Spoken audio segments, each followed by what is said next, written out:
বাংলাদেশ থেকে ভারতে এসে প্রতারণার শিকার হলো দুই বাংলাদেশি পর্যটক। ঘটনার বিবরণে জানা যায়, বাংলাদেশ চিটাগাং থেকে রাজীব কুমার দে এবং ওনার স্ত্রী মনীষা চৌধুরী আগরতলা আখাউড়া রোড দিয়ে চিকিৎসার জন্য ত্রিপুরায় প্রবেশ করে তারা বিলোনিয়া থেকে তাদের আত্মীয় বাড়ি হয়ে কলকাতা যাবেন। তখন উদয়পুর রমেশ চৌমুহনী এলাকায় একটি ইকো গাড়িতে উঠে তারা। পরবর্তী সময়ে ইকো গাড়ির ড্রাইভার তাদেরকে অর্ধেক রাস্তাতে নামিয়ে দেয়। তাদের কাছ থেকে টাকা পয়সা এবং ডলার ছিনতাই করে পালিয়ে যায় গাড়ির চালক। এই নিয়ে বারবার পুলিশের দ্বারস্থ হলেও পুলিশ কোনো রকম সাহায্য করছে না তাদের, এমনটাই অভিযোগ। একবার বিলোনিয়া থানায় অভিযোগ জানিয়েছে, পরবর্তী সময়ে অভিযোগ জানিয়েছে উদয়পুর রাধাকিশোরপুর থানায়। এমনটাই জানিয়েছেন বাংলাদেশ থেকে আগত মনীষা চৌধুরী। আমাকে বর্মাবাড়ি থেকে একটা ইকো গাড়ির ড্রাইভার, ছোটো গাড়ি আর কি, আমি বাসের জন্য অপেক্ষা করতেছি, বিলোনিয়াতে যাব। তো বিলোনিয়াতে যাওয়ার জন্য ওই ইকো গাড়ির ড্রাইভার এসে আমাকে ডেকে নিয়ে গেছে, বলে যে আপনাদেরকে ওখানে বিলোনিয়া নিয়ে যাওয়া হবে।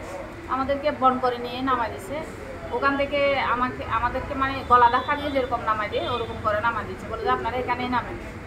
তো আমার ভাড়াটা কিন্তু আগে নেওয়া ছিল 50 টাকা করে, লোকাল ভাড়া নেবে বলছে। আমার হাতে ওই 100 টাকাটাই ছিল।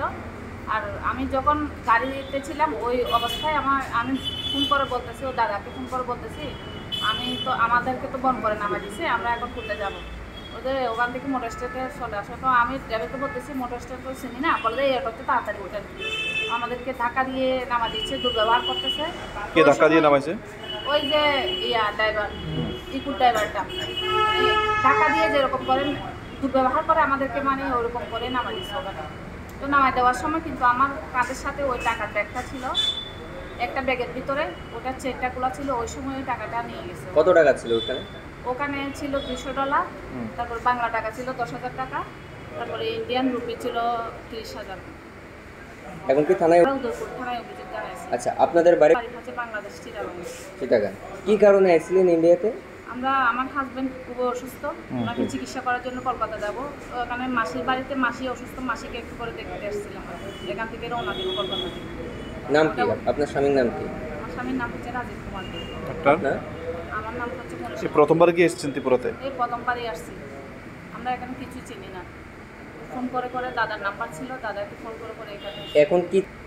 এখন আমার টাকাটা আমার ফেরত পাইলে আমার ভালো হয়। আমার হাজব্যান্ডও তো চিকিৎসা করার জন্য আসছে, এখন তো হাজব্যান্ডের চিকিৎসা করা হবে না। দুজনের কি বৈধ পাসপোর্ট রয়েছে? হ্যাঁ, আমাদের বৈধ পাসপোর্ট। Bureau report, New Zealand's.